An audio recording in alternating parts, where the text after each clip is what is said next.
como a vida das pessoas era pacata em 2024 e desacelerada, assim. Você falou que eu sou romântico. Agora, nessa hora, eu quero ver se tu é romântico, se é otimista, se é realista, se você é pessimista.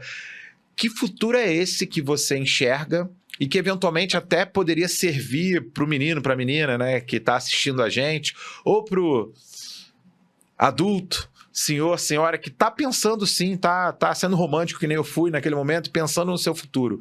Que mundo é esse? Que competências são essas? Como a gente tem que começar a se preparar de hoje para esse futuro? Legal.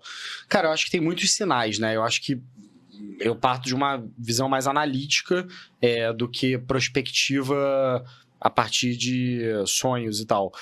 Eu acho que, assim, muitas vezes a gente não vê inovação que está no nosso lado. Eu acredito muito nisso, eu aprendi muito isso olhando para o direito. Então, por exemplo, eu tive esse ano a oportunidade, ali durante o carnaval, de botar pela primeira vez o dispositivo ali da Apple.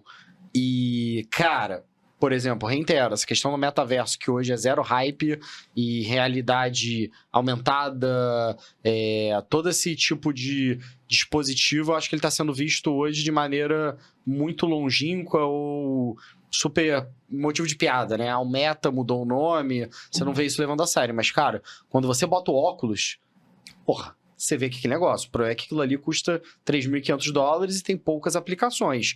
Mas aquilo ali é óbvio que vai ter um custo de diminuição como o iPhone teve, e no intervalo de 10 anos aquilo ali vai ser hiper acessível, vai ser hiper simples de usar, porque ele ainda é grandão. Aquilo é o iPhone 1 de uma empresa trilionária que é a Apple. Então, começando nos exercícios de futurologia, acho que você tem que partir dessas premissas. Então, vejo um mundo muito mais imersivo, vejo um mundo com muito mais captura da desatenção. Então, se você for ver a progressão, né? A gente se entretém ali com o WhatsApp, a gente se entretém com o Instagram, e você vê o TikTok hoje, você vê o encurtamento dos vídeos. Então, a tendência é que vão ser coisas mais curtas, mais imersivas, que capturam mais a nossa atenção. Isso, na minha opinião, é um fato.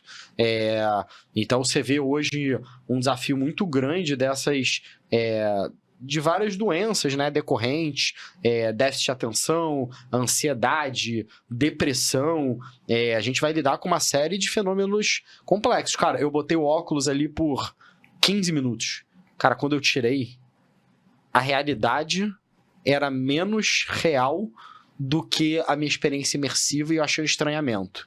Então, assim, eu fico projetando isso no médio e longo prazo. Então, eu acho que isso vai mudar muito a cabeça das pessoas, a ansiedade vai aumentar pra caramba, você vê que os componentes químicos também, né, isso me chama muito a atenção, né, como as pessoas vão trabalhando nessa química, né, e eu acho que o próprio dispositivo ali do Elon Musk, na tentativa da gente mexer com o cérebro, então acho que a gente vai mexer muito mais, que também é um desafio super grande jurídico, né, modificação da nossa genética, a gente faz ali reposição hormonal, toma remédios, então acho que isso também vai caminhar. Então eu acho que sintomas, e isso é um aspecto interessante, porque a biologia humana é o mesmo, né? O nosso cérebro é aquele mesmo cérebro de caçador e coletor de 1000 anos atrás, mais de 1000 anos atrás, e agora a gente está tendo a capacidade de mudar efetivamente isso. Então eu acho que essa mudança, eu olho muito por esse viés. Por outro lado, como o hardware é o mesmo, por mais que a gente vá ter drogas que vão aumentar a tensão, que vão ajudar as pessoas a dormirem, a conviverem com essa realidade mais caótica e mais gente, por outro lado, o ser humano é o mesmo ser humano. Então, eu também não tenho a disrupção, ela acontece e muitas vezes ela é até mais simples do que a gente imagina. Então, eu lembro, por exemplo, na época do streaming. Não, vai acabar a TV a cabo. Realmente, hoje tem um universo de pessoas que nem ligam mais à televisão. A gente vê YouTube, a gente vê streaming, vê Netflix, vê Amazon, mas a gente ainda se comporta vendo televisão. Mudou o comportamento? Mudou. Não tem mais uma propaganda naquele horário que todo mundo vê, mas pelo contrário, o mecanismo. Então, talvez você conversasse com alguém no início do YouTube e fala, não, a gente nunca mais vai ver publicidade. Então, eu também tenho esse viés de que as coisas se transformam, mas elas tendem a um retorno de alguns elementos que são meio que básicos. Então, o ser humano continua com as suas funções biológicas, suas necessidades, seus sonhos, suas aspirações. O ser humano ainda é ser humano. Então, se você ler um texto de Shakespeare, você vai ver que tem muito do personagem, apesar do cenário ser completamente diferente, o objeto principal, que é o ser humano, continua igual. Então eu acho que também essa visão muito... Talvez a gente vai ter do lado aqui um robô vindo aqui, dando oi pra gente, vai ser a coisa mais normal, mas isso não vai mudar características essenciais nossas. Agora, eu acho que esses desafios de atenção, velocidade, necessidade de comprimir informação, veracidade, por exemplo, você falou a questão do deepfake.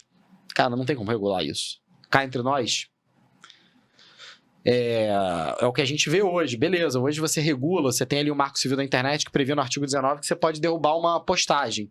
O cara fala lá, toma uma conduta errada, você vai lá, entra com uma ação, derruba, o outro cara escreve. Então, assim, não dá pra se livrar de fake news. E fake news não é um exemplo, não é um fenômeno novo. Você vivia numa vila pequena, alguém te espalhava que estavam chegando os ETs e você acreditava e se escondia. Então, o ser humano fala o que é verdade. A diferença hoje é que tem um megafone e isso vai se proliferar cada vez mais. Você vê, imagina a barreira da linguagem. Você pega o Google Glass, por exemplo, o Google Phone, que eu não sei o nome. Cara, você vai diminuir a barreira de linguagem. Então, uma fake news do Japão vai ser entendida em português mais rápido. Então, a gente só vai se aproximar mais, só vai ser mais rápido, só vai ter mais informação e a gente vai ter que lidar com isso, continuando sendo humanos, tendo que dormir, sonhando em transpor os limites da nossa existência. Então, eu acho que o hardware que é o ser humano continua, mas tudo que a gente já vê hoje e que traz esse sentimento de velocidade, eu acho que a gente no futuro vai olhar para 2024 e vai ver como o mundo era lento, calmo, e vai sentir saudade desse mundo parnasiano do início do século e falar, cara, como a vida das pessoas era pacata em 2024 e desacelerada, assim.